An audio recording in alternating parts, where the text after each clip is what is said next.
ওটা কোনো বাংলা ভাষার আন্দোলন ছিল না, দুটো মোল্লাতন্ত্রের লড়াই ছিল কে ক্ষমতা দখল করবে। বাংলা ভাষাটা শুধুমাত্র একটা মৌখিক বলার জন্য ওইটুকুনি ঠিক আছে। কোথায় গেলেন? এখান থেকে যারা কবিতা পড়তে যেতেন ওপারে আর নিয়ম করে প্রতি বছর উপনৌকন নিয়ে আসতেন, এপার বাংলা ওপার বাংলা এক, যারা একসঙ্গে যৌথ উদ্যোগে সিনেমা করতেন, কোথায়? প্রসেনজিৎ আমাদের যিনি নায়ক আছেন তো খুব ভালো এদিক ওদিকে করেন, ভালো ভালো সিনেমা করেছেন, কোথায় গেলেন? একদা বামপন্থী ছাত্রনেতা ছিলেন, পরবর্তীকালে আমাদের পরিচালক হয়েছেন, পরবর্তীকালে আমাদের গৌতম ঘোষ। গৌতম বাবু এত ছবি করলেন, এত প্রতিভাবান পরিচালক, গৌতম বাবু চুপ কেন? প্রতিবাদ করুন। প্রতিবাদ কোথায় গেল? উনি তো বাংলাদেশের সঙ্গে যৌথ উদ্যোগে সিনেমা টিনেমা করেছেন অনেক।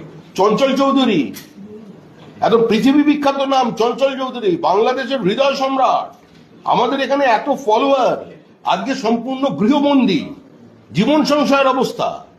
বাংলাদেশের অন্যান্য নায়ক নায়িকাদের নাম আর আমি বলে তাদের ব্যর্থ করতে চাই না, বা যারা এদিকে এসে কোনোভাবে আশ্রয় নিয়ে কোনো জায়গায় আছেন তারা ভালো থাকুন, সুখে থাকুন। আওয়ামী লীগ কেন আজকে বাংলায় আশ্রয় নিয়েছে? আমরা যখন বলতাম, যারা বলতেন যে অনুপ্রবেশ আর অনুপ্রবেশকারী তো দুজনই, বাংলাদেশ থেকে ঢুকলেই অনুপ্রবেশকারী। আজকে তো বোঝা যাচ্ছে কারা অনুপ্রবেশকারী। রোহিঙ্গাদের ডেকে এনেছিলেন শেখ হাসিনা, জবাবে কি বানিয়ে দিয়েছে কক্সবাজারকে। আরে ওপার বাংলায় তো কোনো মুসলমানের মেয়েকে জোর করে তুলে নিয়ে গিয়ে হিন্দু বানানো হচ্ছে না, তাদের মসজিদগুলো তো ভেঙে দেওয়া হচ্ছে না। তারা কেন এপার বাংলায় আসবে? তারা তো বলেছিল এটা অপবিত্র ভূমি, যুদ্ধভূমি, এদেশে আমরা থাকবো না, আমাদের জন্য পৃথক হোমল্যান্ড পাকিস্তান দরকার আছে। তাদের জন্য তো দেশ ভাগ হয়েছে। তারা আবার এদেশে নতুন করে আসবেন কেন? আর তাদের নাম ভোটার লিস্টে উঠবে কেন? 33% বানিয়ে দিল তৃণমূল কংগ্রেস, 27%কে রাতারাতি ভোটার লিস্টে নাম ঢুকিয়ে আধার কার্ড পাইয়ে দিয়ে, আর সেটাকে আবার সদর্পে বলছেন ফিরাদ হাকিম।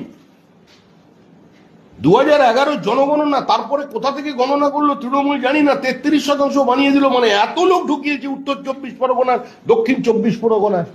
গোটা ধর্মতলা দখল করে শান্তি পায়নি, এখন তো গড়িয়াহাট প্রায় দখলে।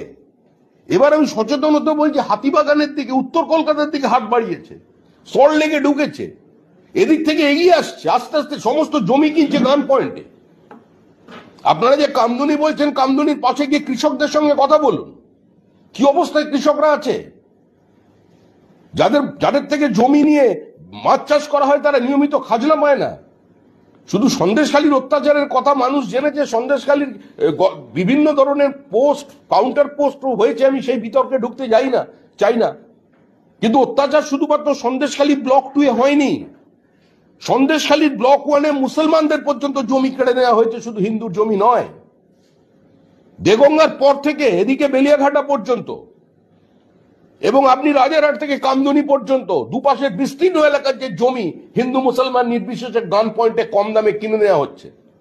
শাসন থানার বিভিন্ন মৌজার জমি একজনের অন্য জনের নামে রেকর্ড হয়ে যাচ্ছে, সরাসরি তারপরে গিয়ে তার বাড়িতে থানার সঙ্গে সেটিং, থানা চালাচ্ছে একজন লোক। ওখানে নামটা কি মনে করতে পারছি না, একই রকম নাম মনে থাকে না, অল্প বয়সী ছেলে, তার সঙ্গে দেখা করতে গেলে 2000 টাকা দেয়।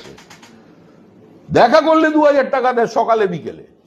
বিখ্যাত লোক, সামান্য বয়স, সে উঠে পড়েছে, সেই শাসন তারা চালায়। কি করবেন মুখ্যমন্ত্রী? মুখ্যমন্ত্রীর হাতে নেই, মুখ্যমন্ত্রীর হাতের বাইরে চলে গেছে। বাঘ যখন রক্তের স্বাদ পেয়ে যায়, সে তখন আর ঘাস খায় না, খাবে না এখন।